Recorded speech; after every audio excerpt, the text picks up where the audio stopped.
I never expected that planting a few tomatoes would lead to 3 bulldozers blocking my driveway. But when you're dealing with Nancy from the HOA, even growing vegetables can become a declaration of war. The morning sun warmed my back as I knelt in the soft dirt along my driveway, carefully placing the last of my tomato seedlings into the rich soil. After 15 years of 80-hour weeks at my law firm, I'd finally found peace in growing things. The feel of earth between my fingers and the promise of fresh vegetables kept me sane in retirement. "Excuse me, what do you think you're doing?" I looked up to see Nancy Williams standing at the edge of my property, arms crossed tightly over her designer blouse. Her perfectly highlighted hair didn't move in the breeze, and her lips were pressed into a thin, disapproving line. "Good morning, Nancy," I said, wiping my hands on my gardening apron. "Just expanding my vegetable garden a bit." Her eyes narrowed as she surveyed the neat rows of raised beds that now lined the side of my driveway. "This is completely unacceptable, James. Front yards in Willow Creek Estates must be properly landscaped with approved plants only. Vegetable gardens belong in backyards, hidden from view." I took a deep breath. Nancy had been the head of our homeowners association for the past 5 years, and in that time, our once friendly neighborhood had become a battleground of petty rules and surprise fines. "Nancy, my property deed predates the HOA by 30 years. I've got grandfather exemptions on most of these rules." I stood up, suddenly aware of how my dirt-stained jeans contrasted with her immaculate appearance. "That's not how it works," she snapped, pulling out her phone. "I'm documenting this violation. The board will be notified immediately." I watched as she took multiple photos, her fingers flying across her screen. 2 neighbors walking their dogs slowed down to watch the confrontation. "I've read every page of the HOA agreement," I said calmly, "and I've kept all correspondence with the previous board acknowledging my exemption. Would you like to see the paperwork?" She waved her hand dismissively. "Save it for the hearing. You'll be receiving a formal notice of violation by tomorrow. I suggest you remove all this." She gestured vaguely at my garden. "Mess before fines begin accumulating." As she marched away, I noticed Mr. Jenkins from across the street giving me a sympathetic look. He'd had his own run-in with Nancy last month over the color of his new mailbox. Apparently, forest green wasn't the same as the approved hunter green. That evening, true to her word, I found a bright orange violation notice taped to my front door. $53 daily fine until the unapproved agricultural activity was removed from my front yard. The hearing was scheduled for next week. I took the notice inside and added it to my growing file labeled HOA nonsense. But something about this felt different, more targeted, more personal. My phone rang. It was Eleanor Ramos, the sweet elderly woman who'd lived down the street since before the development even had a name. "James, dear," her voice crackled through the phone. "I saw Nancy harassing you this morning. You're not the first, you know. Last month, she had the board fine the Thompsons $500 because their daughter's wheelchair ramp didn't match the architectural aesthetic of the neighborhood. My blood boiled. That can't be legal." It wasn't, Eleanor confirmed, but the Thompsons couldn't afford to fight it. They paid the fine and painted the ramp. Nancy's been getting bolder since her friend Robert became the HOA's lawyer. I thanked Eleanor for the information and hung up. Sleep didn't come easily that night. The next morning, I decided to do some research before heading to work. My family had owned much of this land before selling to developers in the 1970s. I remembered my father saying something about retaining certain rights, but I'd never paid much attention. I was digging through old boxes in my attic when I heard engines outside, heavy engines. Rushing to my front window, I froze at what I saw. 3 massive bulldozers were now parked across my driveway, completely blocking my car. Nancy stood beside them in a crisp pantsuit, accompanied by a tall man in an expensive suit I didn't recognize. A small crowd of neighbors had gathered on the sidewalk, watching with wide eyes. My heart pounded as I grabbed my phone and the folder of HOA documents. Whatever game Nancy was playing, she had just made a serious mistake. As I stepped onto my front porch, Nancy's face lit up with a triumphant smile that sent chills down my spine. The bulldozer operators sat idling their engines, waiting for instructions. My neighbors had gathered on the sidewalk, their faces a mix of concern and morbid curiosity. "James Anderson," Nancy called out, loud enough for everyone to hear. "The board held an emergency meeting last night. Your violations are so severe that immediate action has been authorized." The tall man beside beside her, stepped forward. I'm Robert Taylor, legal counsel for Willow Creek Estates HOA. These unauthorized structures, he gestured to my garden beds, are being removed under Section 8.3 of the bylaws. Immediate remedy for public nuisance. My neighbors watched in stunned silence. Mrs. Patel covered her mouth in shock. The Henderson kids stopped their bikes to stare. I walked calmly down my front steps, my mind racing through options. I needed to stall while I figured out my next move. Mr. Taylor, I said, keeping my voice steady, you might want to check your legal footing here. Those aren't structures, they're temporary garden beds. And more importantly, you're about to make a very, very expensive mistake. Robert's smile faltered slightly. Your threats don't concern us, Mr. Anderson. We have the full authority of the HOA covenant. Nancy stepped forward, practically glowing with authority. James, this stubbornness is so unnecessary. Just agree to remove the eyesores, pay the accumulated fines, which are now up to $300, and we can all move on. The bulldozer engines revved louder. The operator of the closest machine looked uncomfortable, glancing between me and Nancy. I pulled out my phone. Before you proceed, I should probably let you know that I'm recording this, and I've just texted my associate at the firm to join us. Oh, and you should probably know something else about this property. Nancy rolled her eyes dramatically. Save the legal mumbo-jumbo, James. Nothing you say will stop this. Just then, a sleek black car pulled up to the curb. The neighbors parted as Sheriff Martinez stepped out, followed by a woman carrying what looked like official county records. Nancy's face showed confusion, then concern. What's going on? We don't need law enforcement for a simple HOA matter. I smiled for the first time that morning. Nancy, I don't think you understand exactly whose driveway you've blocked, and you definitely don't know whose land your bulldozers are parked on right now. The county clerk, Miss Abernathy, struggled with the weight of the large property maps as she spread them across the hood of the sheriff's car. Neighbors inched closer, murmuring among themselves. The bulldozer operators had cut their engines, clearly sensing the shift in power. These are the original survey maps from 1973, Miss Abernathy explained, pointing to the yellow documents. And this is the property sale agreement between the Anderson family and Willow Creek Development Corporation. Nancy pushed forward, her confidence visibly wavering. This is ridiculous. Whatever ancient paperwork you've dug up can't override our HOA authority. Sheriff Martinez cleared his throat. Ma'am, I'd suggest you listen carefully to what Miss Abernathy is about to explain. The county clerk adjusted her glasses. According to these records, when the Anderson family sold this land for development, they retained specific rights. First, the mineral rights beneath the entire 200-acre development. Her finger traced the boundaries that encompassed our entire neighborhood. Second, all utility easements running under the main roads. And third, most importantly, explicit exemptions from any future homeowners associations for the 5 properties they kept for family members. I stepped forward, my house being one of those 5 properties. Robert frantically flipped through papers in his briefcase. That's impossible. The HOA covenant applies to all properties within the development. There's no mention of exemptions. Miss Abernathy smiled patiently. That's because your HOA was formed in 1995, Mr. Taylor. These agreements were registered with the county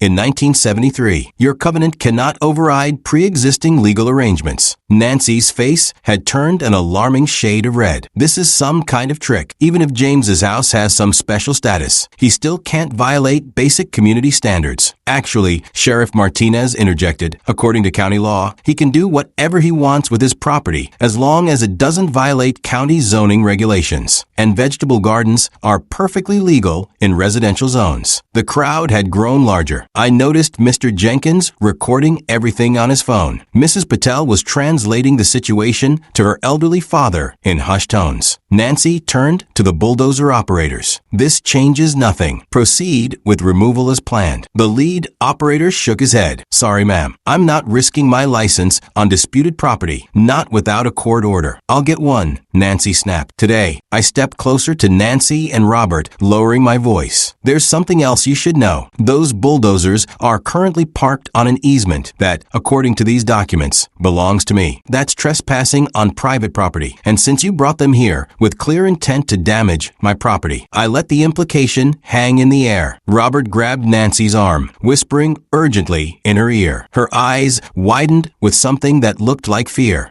"Sheriff," I said calmly, "I'd like to file a report for attempted property damage and trespassing." Sheriff Martinez nodded. "We can take care of that right now. This is outrageous." Nancy exploded. "The HOA has governed this neighborhood for decades. You can't just suddenly claim special privileges." "It's not sudden, Nancy," came a frail voice from the crowd. Eleanor Ramos made her way forward, leaning heavily on her cane. "Some of us have known about the Anderson exemptions all along. The old board respected them. But when you took over," Nancy glared at Eleanor. "Stay out of this. Your Christmas decorations violation hearing is next week, or have you forgotten?" Several neighbors gasped at Nancy's open threat to the beloved 82-year-old widow. Eleanor smiled sweetly. "Oh, I haven't forgotten anything, dear. In fact, my memory is quite excellent. I remember when your husband built that shed 2 feet over the Johnson property line, and when you had Robert here dismiss the violation because, what was it again?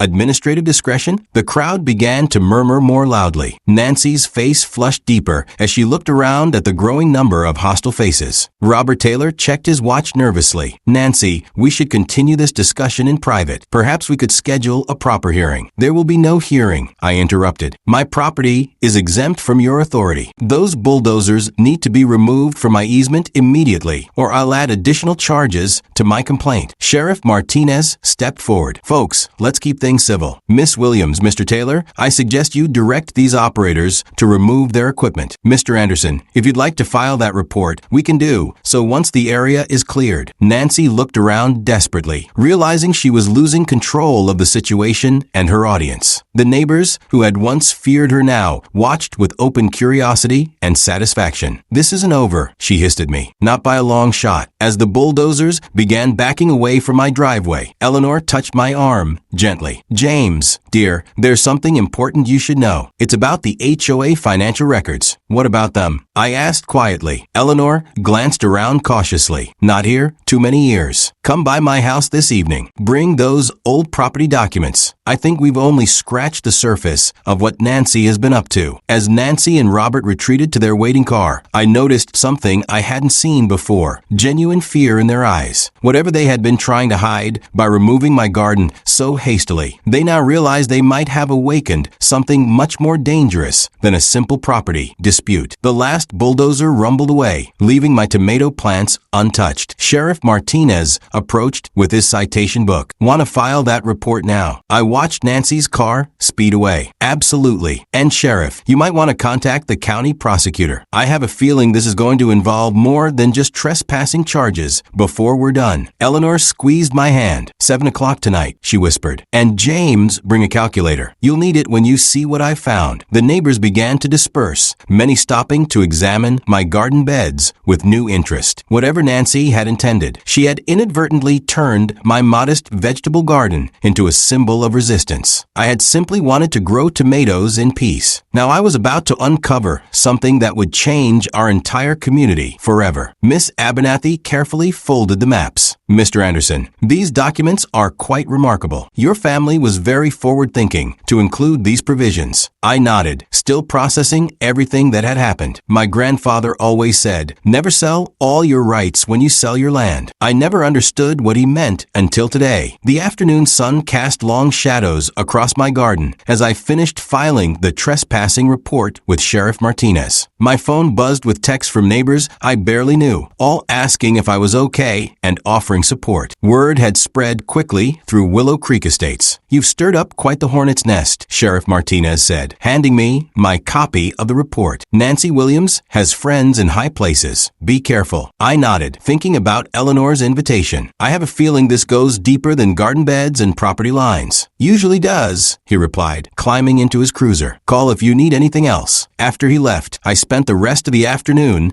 digging through more family documents. In a dusty folder marked Land sale 1973. I found additional papers confirming what Miss Abernathy had shown us. My grandfather had been shrewder than I'd realized, retaining significant rights when selling to developers. At 6:45, I gathered the most relevant documents and walked the 3 blocks to Eleanor's house. The evening air was thick with humidity, and neighbors watered their lawns or chatted in driveways. Several waved or gave me thumbs up as I passed. My confrontation with Nancy had clearly made me something of a local hero. Eleanor's modest ranch-style home was meticulously maintained, with carefully pruned roses lining the walkway. Before I could knock, the door swung open. "Right on time," she said, ushering me inside. "I've made iced tea." Her living room was a time capsule from another era. Floral upholstery, family photos in ornate frames, and shelves lined with leather-bound books. But what caught my eye was the dining table, completely covered with papers, folders, and what looked like financial statements. "Sit down, James," Eleanor said, pouring tea into delicate glasses. "What I'm about to show you isn't pretty." She handed me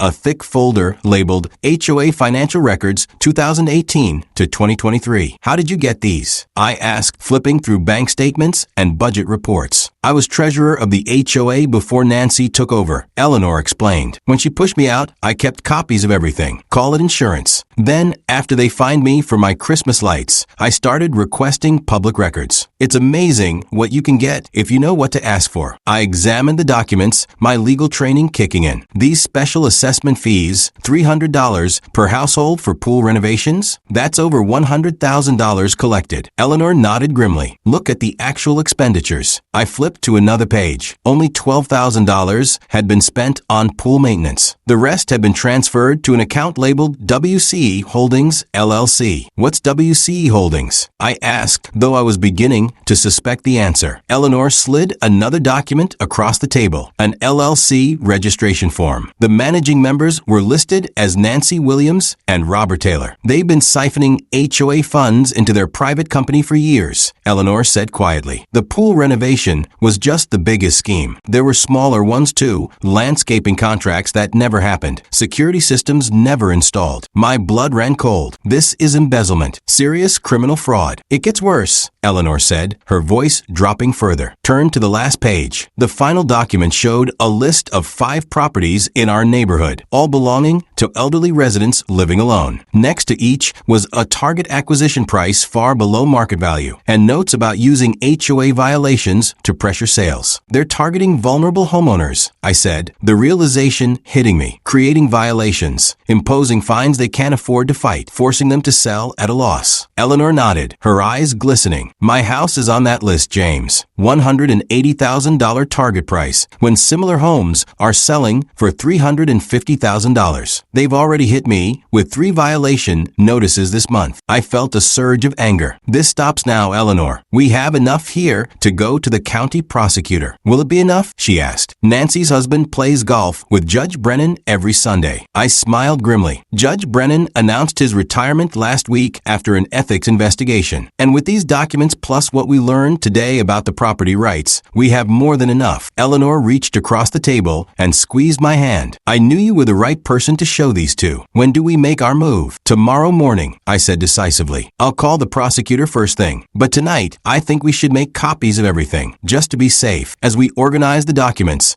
my phone buzzed with a text from an unknown number. "You have no idea what you've started. Back off now, or you'll regret it." I showed Eleanor the message. Her face hardened with determination. "They're scared," she said. "Good." I nodded, but couldn't shake a feeling of unease. Nancy and Robert had a lot to lose, and cornered animals are always the most dangerous. My hands trembled as I opened Eleanor's folder. Inside were bank statements with bright yellow sticky notes marking strange numbers. The HOA had been taking extra money, $300 a month from each house, for a pool renovation, but the pool looked exactly the same as it had 3 years ago. "Over $300,000 are missing," I whispered, running my finger down the column of numbers. "Where did all this money go?" Eleanor leaned closer. "Keep turning pages, James." The next paper showed money moving to a business called Williams Taylor Consulting. I looked up at Eleanor, my mouth hanging open. Nancy Williams and Robert Taylor, she said, her voice barely audible. They've been taking our money for years. How did you find this? I asked, still shocked at what I was seeing. Eleanor's eyes sparkled with a mix of sadness and pride. My Frank was an accountant for 42 years before he passed. He taught me how to read these statements. When Nancy fined me $200 for leaving my Christmas lights up 2 days too long, I got angry. So I started looking at the HOA papers they send us every month that nobody reads. I pulled out my phone. We need to tell everyone right now. Wait, Eleanor said, placing her hand on mine. There's more. Look at the last page. The final document showed that Nancy and Robert had plans to use the HOA rules to force 5 elderly homeowners to sell their houses at below market prices. My blood ran cold when I saw they planned to buy the properties through their company and flip them for double the price. They're targeting people who can't fight back, Eleanor said. People like me, who live alone, who might get scared by legal threats. Sheriff Martinez, who had been listening quietly, shook his head. This goes beyond HOA problems. This is fraud. I stood up straight, my decision made. I'm calling an emergency neighborhood meeting tonight. 3 hours later, I stood in our crowded clubhouse. People sat in chairs, stood against walls, and even crowded by the windows outside to hear. I had connected my laptop to the big screen on the wall, showing the evidence page by page. These people we trusted to run our community have stolen over $300,000, I said, my voice steady despite my racing heart. Money that was supposed to fix our pool, our roads, our playground. Gasps filled the room as I showed where the money had gone. When I revealed the plan to push out elderly neighbors, angry shouts erupted. Where are Nancy and Robert now? Someone called out. They were invited to this meeting, but chose not to come, I replied. Their absence speaks volumes. Mr. Jenkins, a retired judge who lived on the corner, stood up. I move that we vote immediately to remove the entire board and elect temporary leaders until we can hold proper elections. The vote was unanimous. 76 hands raised to dissolve the current HOA board. As neighbors lined up to sign the legal documents I'd prepared, my phone buzzed in my pocket. The screen showed Nancy's name. I stepped outside to take the call. You've ruined everything, she said, her voice a mix of anger and panic. Do you have any idea what you've done? You think you've won because your family once owned some dirt around here? This isn't about winning, Nancy, I replied calmly. This is about doing what's right. Right? She laughed, but it sounded hollow. You don't know who you're dealing with, James. Your precious little garden is just the beginning of what I can take from you. Before I could respond, the line went dead. I stood in the cool evening air, wondering what she meant. What could she possibly do now that the whole neighborhood knew the truth? Back inside, people were already forming committees. One to audit all HOA finances, another to review and simplify the community rules. Eleanor sat at a table, surrounded by neighbors, hanging on her every word as she explained how she uncovered the scheme. My phone buzzed with a text from an unknown number. Check your security cameras now. I pulled up the app, showing the video feed from my house. What I saw made my stomach drop. 2 figures in dark clothing were in my front yard. Even in the dim light, I could make out Nancy's blonde hair and Robert's tall frame. They were pulling up my garden plants and throwing them across the lawn. I showed Sheriff Martinez, who immediately called for a patrol car to head to my house. But as we watched, Nancy looked directly at the camera, smiled, and made a slashing motion across her throat before they both got into a car and sped away. As people crowded around to see my phone screen, another text came through. This is just the beginning. By the time I'm done, you'll wish you never planted a single seed. Can you arrest them for this? I asked the sheriff. Trespassing, vandalism, and with these threats, possibly more, he nodded. But James, be careful. People who feel cornered can be dangerous. Eleanor put her frail hand on my arm. You're not alone anymore. None of us are. As I looked around at the determined faces of my neighbors, people who had been strangers just days ago, I realized she was right. Nancy and Robert had the money and had held the power for years, but we had something stronger, the truth and each other. I woke to the sound of breaking glass, my heart pounding. I raced downstairs in the darkness, nearly tripping over my own feet. The kitchen was illuminated only by the moonlight streaming through a now shattered window. Cold night air rushed in, carrying the scent of soil and torn plants. Grabbing my phone, I switched on the flashlight and stepped carefully around the glass shards. Outside my garden, the simple vegetable patch mulch that had started this whole ordeal lay in ruins. Every plant had been ripped from the ground, the raised beds smashed, and soil scattered across the driveway. With shaking hands, I opened my security camera app. The footage was crystal clear. Nancy and Robert at 3 a.m., methodically destroying everything. Nancy even looked directly at the camera at one point, smiling as she tore up a tomato plant by its roots. The message was unmistakable. This was personal revenge. I texted Eleanor immediately. They destroyed everything. Have video evidence. Her response came within seconds, calling Sheriff Martinez now. By sunrise, 5 news vans had parked outside my house. Word had spread beyond our neighborhood, and the local media smelled the story. A young reporter approached as I surveyed the damage in the morning light. Mr. Anderson, is it true the HOA president destroyed your property after you exposed her theft of community funds? Before I could answer, a car pulled up. Eleanor stepped out, followed by Mrs. Jenkins and several other neighbors I barely knew. Within an hour, nearly 30 residents had gathered on my lawn, many carrying plants, gardening tools, and bags of soil. "We're with you," said Mrs. Jenkins, whom I'd only nodded to in passing before this week. Nancy tried to fine me $500 for my bird feeder last month. Said it was an unauthorized wildlife attraction. Mr. Patel, a retired engineer from 2 streets over, handed me a tray of vegetable seedlings. "My wife started these for our garden, but they're yours now. We'll help you rebuild." I was speechless as neighbors I'd barely spoken to in 5 years worked together, clearing debris, rebuilding raised beds, and replanting what Nancy and Robert had destroyed. Children helped carry small plants. Teenagers hauled bags of soil, and elderly residents supervised from lawn chairs, offering advice and encouragement. Around noon, Sheriff Martinez arrived with papers in hand. The crowd quieted as he approached me. "Nancy and Robert have been arrested," he announced, loud enough for everyone to hear. The county prosecutor found enough evidence to charge them with embezzlement. The forensic accountants found over $300,000 missing from HOA accounts. A cheer went up from the gathered neighbors. Sheriff Martinez continued, "They're also being charged with criminal trespass, vandalism, and making criminal threats based on your security footage." As the community celebrated this news, Mr. Jenkins called for everyone's attention. "I think it's time we voted on something important. Do we even want an HOA anymore?" The impromptu meeting that followed was unlike anything I'd seen in our neighborhood. Standing among half-built garden beds, people spoke honestly about their experiences, the petty fines, the harassment, the fear of speaking out. "I move that we dissolve the HOA completely and create a voluntary neighborhood association instead," proposed Mrs. Patel, "one that focuses on community support, not control." The vote was taken right there in my front yard, with raised hands and unanimous approval. The Friendly Neighbors Group was born, with simple guidelines focused on mutual respect rather than rigid rules. As the day wound down and my garden took shape again, now larger and more diverse than before, Eleanor handed me a small potted tomato plant. "First one to replace what was lost," she said with a smile. My phone buzzed with a news alert. HOA president and attorney arrested for embezzlement and harassment. The article included a quote from a county prosecutor. "This case reveals a disturbing pattern of financial fraud and intimidation that may extend to other homeowners associations in the county." As neighbors departed with promises to return tomorrow, I realized that Nancy's vindictive destruction had backfired completely. She'd meant to isolate and intimidate me, but instead had united an entire community that had lived as strangers for years. The garden that now stretched along my driveway was no longer just mine. It belonged to all of us, a symbol of what we could build together when we stood against bullying and corruption. 2 months after the bulldozer standoff, I stood in my expanded garden, admiring the riot of colors and textures. What had begun as a few tomato plants along my driveway had blossomed into a community project spanning several front yards. The for sale sign in front of Nancy's house had been replaced with a sold banner just yesterday. "Have you met the new owners yet?" Eleanor asked, joining me with 2 glasses of lemonade. At 82, she'd become something of a neighborhood matriarch since the HOA's dissolution. "Young couple with 2 kids," I replied, accepting the cold drink gratefully. "They're excited about the community garden concept. Said it was one of the reasons they chose Willow Creek." Eleanor smiled. Quite a change from 6 months ago, when people were afraid to paint their mailboxes the wrong shade of green. The transformation of our neighborhood had been remarkable. After Nancy and Robert's arrest, the investigation had expanded. 3 other HOA board members were implicated in the financial fraud. The county prosecutor discovered similar schemes in 2 other communities. Nancy and Robert had been sentenced to 3 years in prison with orders to pay full restitution. But the most profound change wasn't in the legal outcome. It was in how we lived together. The street party starts at 4. Eleanor reminded me. The Patels are bringing their famous curry, and the Hendersons have set up that water slide for the kids. I nodded, looking down the street where neighbors were already setting up tables and chairs in the middle of the road, something that would have resulted in immediate fines under Nancy's regime. The county had approved our permit for the block party, our 3rd since establishing the Friendly Neighbors Group. Hard to believe this all started because I wanted to grow some vegetables, I mused. Eleanor chuckled. Sometimes it takes a small act of rebellion to reveal a bigger problem. Nancy didn't just hate your tomatoes. She hated anything she couldn't control. As the afternoon progressed, the street filled with neighbors sharing food, stories, and laughter. Children darted between adults, their shrieks of joy providing a soundtrack to the gathering. Mr. Jenkins, now the informal leader of our neighborhood group, clinked a glass for attention. Before we dig into Mrs. Henderson's legendary apple pie, I want to propose a toast, he announced, to James Anderson, whose stubborn insistence on growing tomatoes exposed corruption and brought us all together. Cheers erupted, making me blush. I didn't do anything special, I protested. Eleanor was the one who found the financial records, and I wouldn't have looked if you hadn't stood your ground, Eleanor countered, raising her glass. To standing your ground, to standing your ground, the crowd echoed. As twilight settled, string lights illuminated the street. Someone brought out a guitar, and impromptu singing began. I found myself sitting with neighbors who, just months ago, had been strangers behind closed doors and manicured lawns. Mrs. Patel approached with a small package wrapped in colorful cloth. From our family to yours, she said, placing it in my hands. A token of appreciation. Inside was a beautiful hand-carved wooden sign reading, Anderson Community Garden, with intricate vegetable designs around the border. We thought you might want to make it official, Mr. Patel explained. The neighborhood council approved designating the connected front yards as a community space. I was speechless, looking around at what had once been battleground for property rights, now transformed into a symbol of cooperation. As the party continued into the evening, Eleanor sat beside me, watching the neighborhood children play tag between garden beds that spanned multiple properties with no fences or boundaries between them. You know what the best part is, she said quietly. Nobody's afraid anymore. We're not just neighbors, we're a community. She reached into her basket and pulled out a perfectly ripe tomato, the first harvest from the rebuilt garden. I believe this belongs to you, she said, placing it in my hand. The first fruit of your labor. I held the tomato, feeling its weight and warmth from the sun. Not just my labor, I corrected her. Ours. As stars appeared overhead and neighbors continued to celebrate, I reflected on how a simple desire to grow vegetables had transformed not just my life, but an entire community. Sometimes the most important victories aren't won through force or power, but through standing firm for what's right, even if it's just the right to grow tomatoes in your front yard.